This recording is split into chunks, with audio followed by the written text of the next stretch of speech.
Tokyo, Japan. 1967. Autumn. Leaves falling.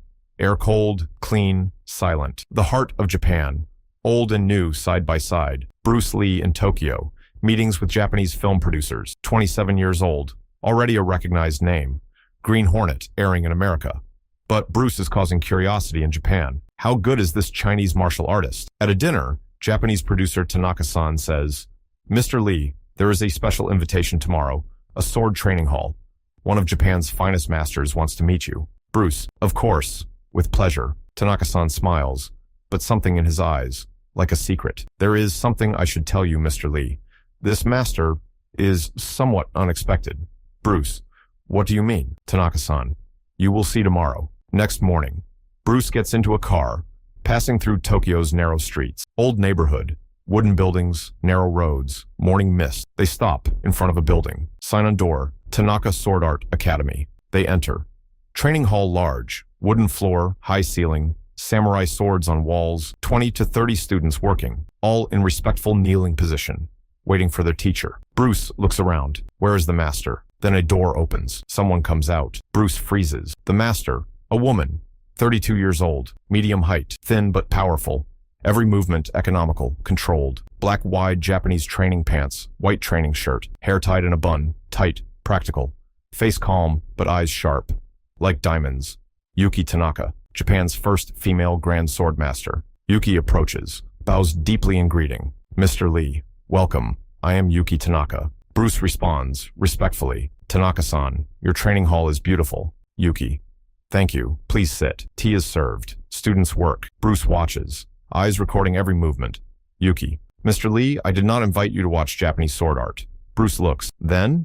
Yuki, direct, rare in Japanese culture. "I invited you to test you." Silence. Bruce sets down his tea, slowly. "Test?" Yuki, "Yes, I heard Jeet Kune Do, style of no style. Adaptable to everything, every situation, every opponent. I wondered, against the sword too?" Bruce smiles, that dangerous smile. "Interesting question." Yuki, "Not just a question, a proposal. I challenge you, Mr. Lee. Bamboo sword, me. Empty hand, you. 3 rounds. Let's see if Jeet Kune Do is truly formless." Students stopped, watching. Tanaka-san looking worried. Bruce thinks for a moment, then, accepted. Center of training hall cleared. Students move to sides, forming a circle. Tanaka-san on the side, notebook in hand. Yuki prepares, takes bamboo sword, 120 centimeters. Not a real sword, but makes you feel its touch. Puts on head mask, slides on wrist guards. Bruce walks to center, empty hands. Jeet Kune Do fighting stance, economical, centered. Yuki stands opposite, sword raised above head ready position, holding with both hands. Classic Japanese sword art starting position. Students hold their breath. First round, Yuki doesn't move. Bruce doesn't move. Silence, only sound of breathing. Then, Yuki explodes. Head strike attack. Bamboo sword whistles through air. Lightning speed. Bruce sidesteps, but too late. Bamboo sword touches his shoulder. Light, but it counts. Students. Head strike. Point. Yuki withdraws. Ready position. Calm. Waiting. Bruce adjusts his shoulder. Understands. Distance problem. Bamboo sword. 120 centimeters. Bruce's arms. 70 centimeters. Yuki's advantage. 50 centimeters extra range. They begin again. This time, Bruce lunges forward, trying to close the fighting distance. Yuki withdraws, maintaining exactly the right fighting distance, the point where sword is most effective, like an expert. Body strike attack to Bruce's left side, connects. Body strike, point, 2 points for Yuki. Bruce still empty. Students whisper, "Kung Fu Master is running." Round ends. Yuki wins. Bruce moves to side, thinking, closes eyes, replaying the round in his mind. Distance, rhythm. The bamboo sword's range doesn't change, but the user changes. Yuki uses the range. Same fighting distance every time. This is a formula, and every formula has a weakness. Tanaka-san comes beside him. "Mr. Lee, don't you want a second round?" Bruce, "I do, but 1 minute." Tanaka-san, "What are you thinking?" Bruce, "Thinking about distance and timing." Tanaka-san, "In Japanese sword art, distance is life. Correct fighting distance, the point where sword is most effective. Yuki has been working on this for 27 years. Bruce, "I know, but every formula has a weakness." Second round. This time, Bruce different. Not lunging forward like before. Waiting. Yuki attacks. Head strike. Bruce does something different this time. Doesn't retreat, goes inside. Goes under the sword. Very close range. Bamboo sword ineffective at this distance. Yuki surprised. Microsecond. But professional, adapts immediately. Pulls bamboo sword back, strikes with sword handle at close range. Bruce raises arm, deflects, touches Yuki's wrist, lightly. Students, astonished. Bruce scored a point. They begin again. Now different dynamic. Yuki trying to maintain far fighting distance. Bruce trying to enter close range, like a dance, forward and back, both adapting. At one moment, both attack simultaneously. Bruce touches Yuki's wrist. Yuki touches Bruce's shoulder. Simultaneous. Draw. Tanaka-san. Draw. Both scored. Round ends. Second round draw. Break. Students bring water. Yuki removes head mask. Sweating but calm. Bruce approaches. Tanaka-san, I must congratulate you. Yuki looks. For what? Bruce. 27 years. Japan's first female Grand Swordmaster.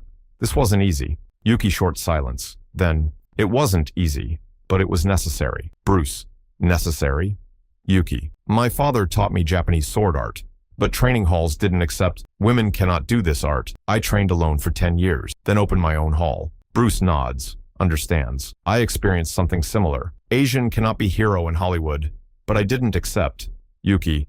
If the system doesn't want us, we create our own system. Bruce smiles. Exactly. Short silence. Two masters. Two different worlds, but same struggle. Yuki. Mr. Lee, I need to ask you something. Bruce. Yes? Yuki. Why didn't you learn sword? You said Jeet Kune Do adapts to everything, including sword. Bruce. I studied sword. Fencing, Japanese sword art, Filipino sword fighting. I researched all, but there is a problem. Yuki. What? Bruce. Sword is powerful weapon. But if sword is lost, what are you left with? Without weapon in hand, are you still a warrior? Yuki thinking, sword is my part. It won't be lost. Bruce. Everything can be lost. Only you cannot be lost. I prefer, depending on nothing. My hands are always with me. Yuki. But sword gives power. Extension. Bruce. Does water give power? Yuki. Water? Bruce. Yes, water is not a weapon, but a flood destroys everything. Ice becomes sharp. Steam is invisible but devastating. Without taking shape, water enters every shape. I want to be water, not sword. Yuki thinks long. Then, let's do the third round, Mr. Lee. But different rule this time. Bruce. How different? Yuki. This time, not just to win, to understand. Third round, nobody breathing. Different energy this time. Not competition, dialogue. Two masters talking, but not with words, with bodies. Yuki attacks, but slower. Bruce defends, but more carefully. Every movement, a question. Every response, a movement. Yuki's bamboo sword. What is distance? Bruce's movement. Distance is variable. Yuki's bamboo sword. What is weapon? Bruce's movement. Weapon is a tool, not the end. Yuki's bamboo sword. What is power? Bruce stops. Yuki stops. Both looking at each other. Bruce speaks, slowly. Power is being yourself, with weapon or without. Yuki lowers bamboo sword, slowly, thinking. Then, unexpected. Yuki places bamboo sword on ground, stands with empty hands. Show me. Bruce surprised. What? Yuki. Attack me with empty hand. I will defend with empty hand too, without sword. Bruce. But you are Grand Sword Master. Empty hand. Yuki. I am Grand Sword Master. But you said, what remains without sword? I want to learn. What remains? Bruce looks long, then smiles. Okay. Bamboo sword on ground. Two masters. Empty hands. Bruce attacks. Jeet Kune Do speed. Yuki defends. Japanese sword art discipline. Same focus, same determination, but different movement. Yuki no longer thinking, feeling, where sword is absent, but body still responding. 27 years of training, discipline, focus. 1 minute, 2 minutes. Then, Yuki makes a move. Not from sword art, from instinct. Grabs Bruce's wrist. Rotates. Hand strength from holding bamboo sword, but now for different purpose. Bruce smiles. Stops. There it is. Yuki. What? Bruce. What remains without bamboo sword? You remain. 27 years of training. Not in the bamboo sword, in you. Bamboo sword can go. But that training, that stays with you. Yuki understanding. Slowly. Something changes in eyes. I always trusted the bamboo sword. Because it was powerful, I felt powerful. Bruce. But now you see, you were powerful without sword too. Bamboo sword doesn't make you powerful. Bamboo sword only shows your power. Real power is inside. It always was inside. Yuki looks long, then removes head mask completely. Hair comes loose. For first time appears vulnerable. Mr. Lee, I must confess something to you. Bruce. Yes? Yuki. I didn't only invite you to test you. I have been fighting something for years because I am a woman. People said, you are hiding behind the sword. You are not truly powerful. I always answered, with my bamboo sword. By winning. But that voice was still there, inside. Bruce understands. You searched for that voice's answer in the bamboo sword. But the answer was not in the sword. Yuki. Yes, I wanted to know. Without sword, who am I? And now I know. Bruce, who are you? Yuki smiles, for first time real, warm smile. I am Yuki Tanaka, 27 years of training, Japan's first female Grand Swordmaster, and without sword too, I am powerful. Bruce bows his head. Deep, respectful bow. Tanaka-san, I learned much from you today. Yuki responds, equally deep bow. I as well, Mr. Lee. I as well. Students silent, nobody speaking. Then, one student claps, another joins, then everyone. Tanaka-san closes notebook, adjusts glasses. I have watched Japanese sword art for 30 years. Today I saw such a round for the first time. Bruce, what kind of round? Tanaka-san, the round where both won. Evening. Training hall emptied. Bruce and Yuki drinking tea at the same table. Yuki, Mr. Lee, one last question. Bruce, yes. Yuki, you say be like water, but water sometimes freezes. When it becomes ice, hard, brittle, water is not always flowing. Bruce laughs. Real, deep laugh. True, water can freeze, but ice also melts and becomes water again. Even when I freeze, I know that after melting, I will flow again. Yuki thinking. Then, this is beautiful philosophy. Bruce, this is not just philosophy. This is life. You know too. The system froze you. Women cannot do sword art, they said. They tried to freeze you, but you melted and flowed. You opened your own training hall. Yuki, yes, I melted myself. Bruce, that is being like water. Yuki looks out window. Tokyo night. Lights, streets, people. Mr. Lee, let me tell you something. When I opened this training hall, my father came, stood at the door. I thought, maybe he didn't accept. Maybe he's angry. Because he taught me. But I stepped outside tradition. Became Grand Master as a woman. Bruce, what did he say? Yuki's eyes moisten, but she smiles. He said nothing. Just came inside. In front of all students knelt down. Gave me a respectful bow. That day I understood. A true master wants their student to surpass them. Bruce stays silent. Remembers Ip Man's word. One day you will surpass me. This is my success too. Your father was right. Yuki, yes. And today you showed me the same thing. Without bamboo sword, I still exist. Without bamboo sword, I am still a master. This lesson, I could never have learned with bamboo sword. Tokyo, 1967. Autumn. Bruce Lee enters a training hall. Female master waiting. With bamboo sword. 3 rounds. First round sword wins. Fighting distance advantage. Second round draw. Adaptation. Third round.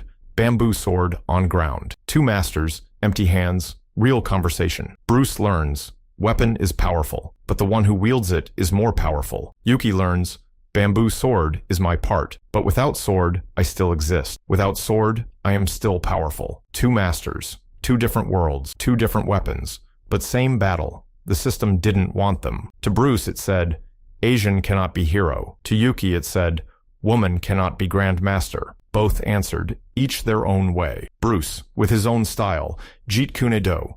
Yuki, with her own training hall, Japan's first female Grand Swordmaster. And that Tokyo evening, in a training hall, over tea, 2 masters agreed. Not the weapon, you matter. Not the title, you matter. Not the system, you matter. Be like water.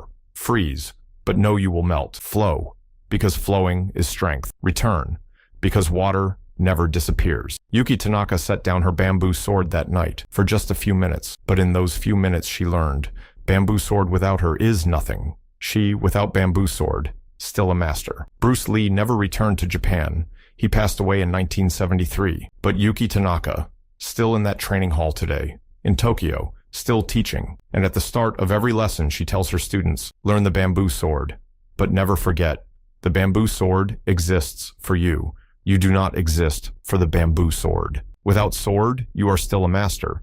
Be like water. If this story made you question something, not what you have, but who you are, leave a like. Bruce Lee and Yuki Tanaka, 2 masters, 2 struggles, 1 truth. The system may not want you, but you are yourself, and that is enough. Like, subscribe, turn on notifications, be like water.